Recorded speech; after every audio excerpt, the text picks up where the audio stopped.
Bienvenido nuevamente a otra sesión virtual del curso de termodinámica química. Vamos a realizar un ejemplo concreto de equilibrio de fases líquidas y es el que están viendo en este momento en la pantalla. La descripción del problema es que tenemos un decantador, ya como se observa en la figura, al cual se alimenta una corriente de 100 moles por hora de una mezcla de metanol y hexano, que es la misma mezcla que se trabajó en el laboratorio, lo cual sabemos de qué forma o presenta separación de fases líquidas. La idea, ¿no es cierto?, de este proceso de decantación es generar obviamente la separación por equilibrio de fases líquidas a una temperatura constante de 10 grados Celsius.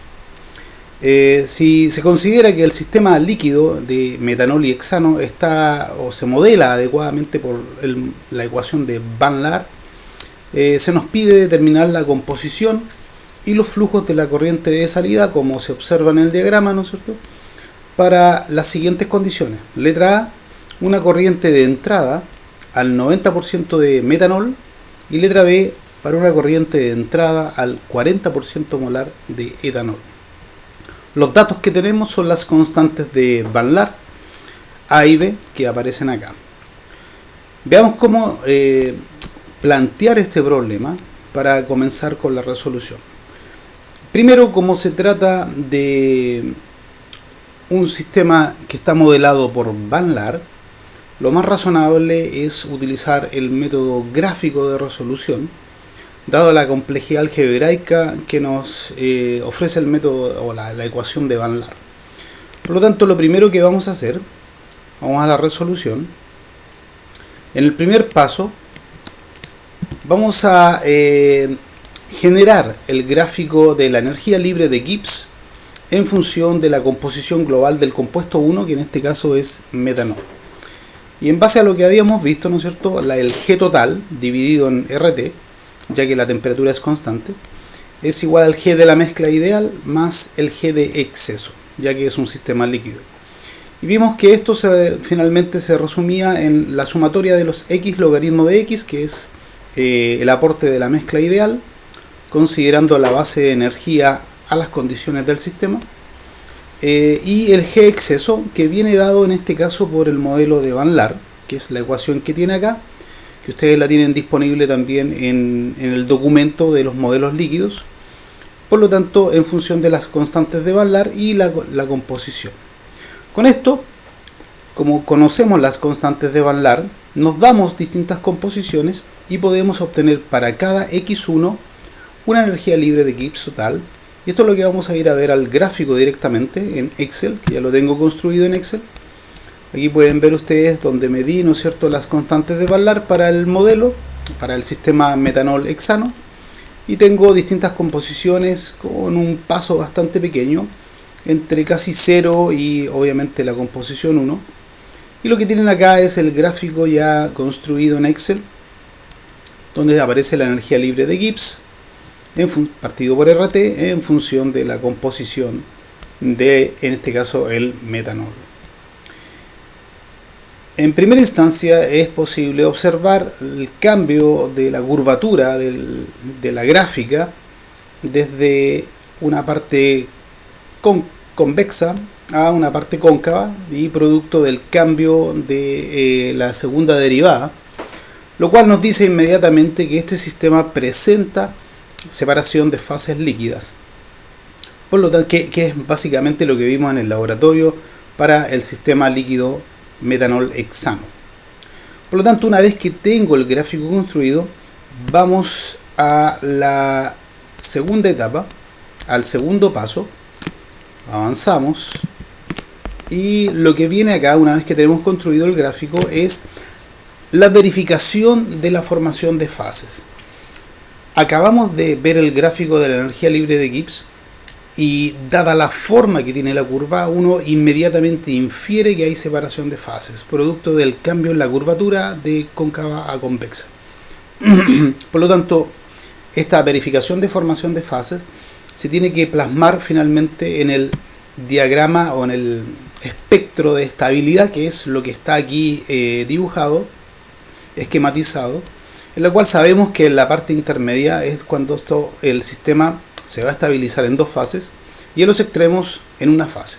Lo que nos falta determinar es cuál es la composición que separa, ¿no es cierto?,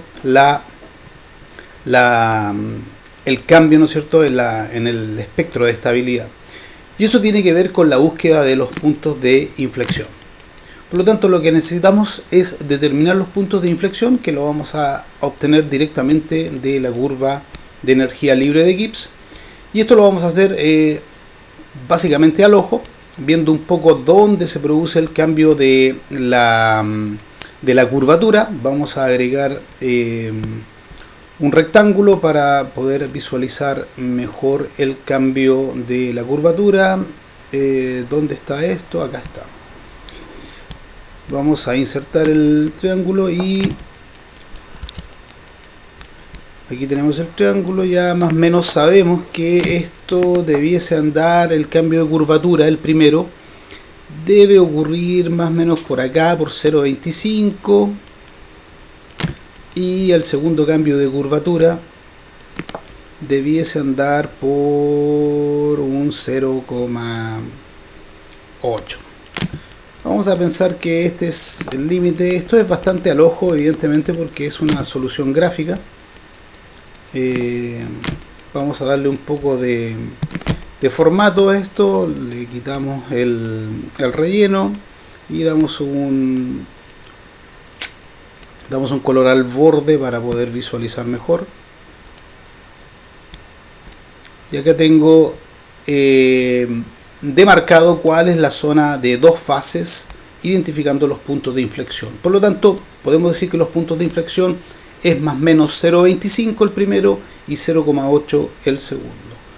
Pronto nos devolvemos a la plantilla y podemos anotar aquí que esto es 0.25 y este es 0.8.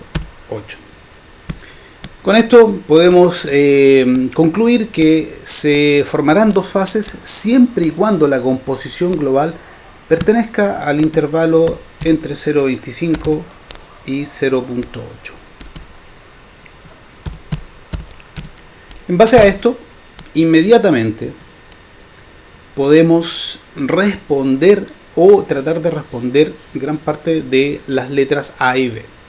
En la letra A se nos solicitaba el caso en el cual la composición global de entrada de metanol era de un 90%, es decir, un Z1 de 0,9. Pero cuando analizamos, un Z1 de 0,9 no pertenece al intervalo. Por lo tanto, el sistema se va a estabilizar en una fase. Estamos en este tramo del espectro de estabilidad. En Z109, ¿no es cierto?, el sistema se estabiliza en una fase.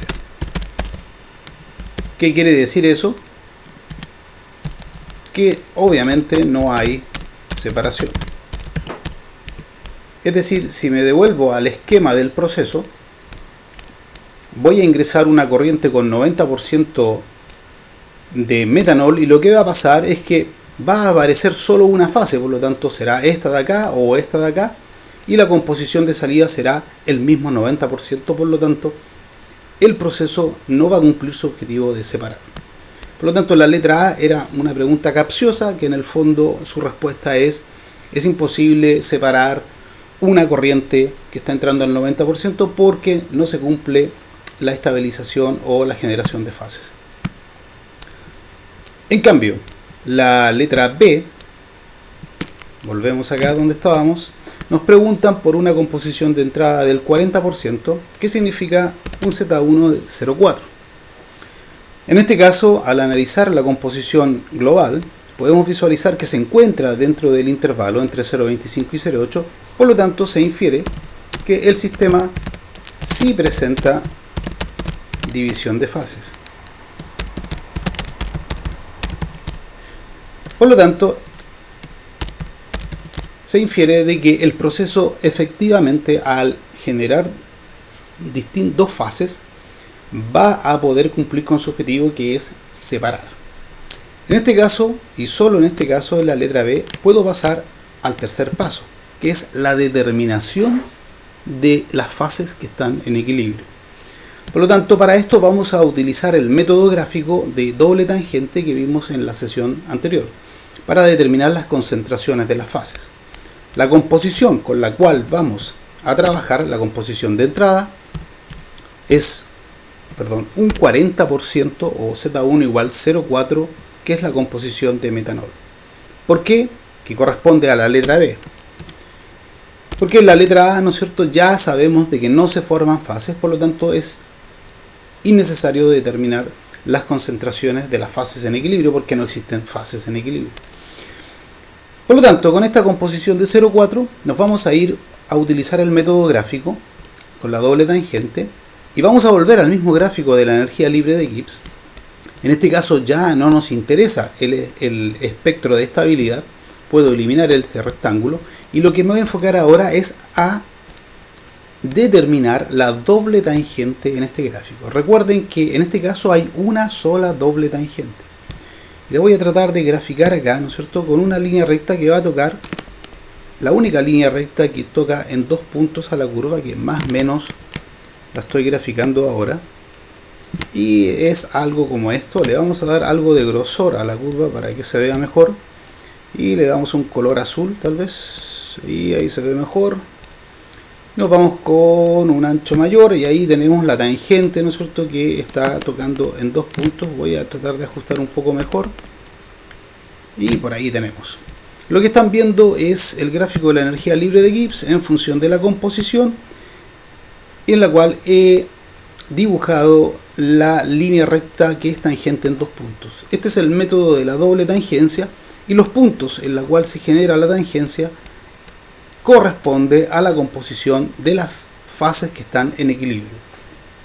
Y si miro al ojo más o menos, ¿no es cierto?, la composición en este caso se puede acercar a algo así como a 0,075 o 0,08 y la otra anda por ahí por 0,93.